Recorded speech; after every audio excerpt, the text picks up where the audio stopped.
Hey everybody, and welcome to another WordPress year in review video. In this video, I'm going to show you how to turn on auto updates for core and for themes and plugins.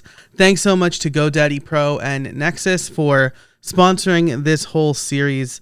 You can see links to them in the description below. So first, I do have some updates here, and I have 5.6 installed on here. This was the first version of WordPress that was installed.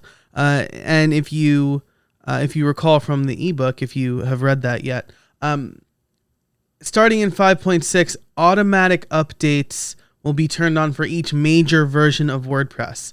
If you only want them for maintenance and security releases, you can click the link on the updates page. If you are on 5.5 or earlier, you need to explicitly turn on automatic updates for all new versions of WordPress. So you'll see this text, go ahead and click that, and now all versions of WordPress will install automatically. If we go to themes, you could see I have a few themes here. If I click theme details, I can enable auto updates on a per theme basis. So I've just turned it on for 2021. I'll do the same thing for 2019, and I'll do the same thing for 2020. Similarly, if we go to the installed plugins page, you'll see that I've got two plugins here, and there's a new column for enable auto updates. So I can click both of those.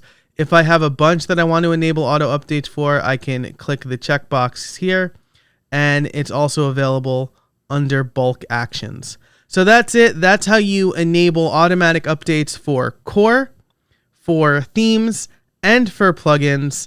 If you have any questions, leave them in the comments below. Thanks again to GoDaddy Pro and Nexus for sponsoring this series. And thank you so much for watching. If you liked this video, be sure to click the like button and subscribe to this channel for more great content.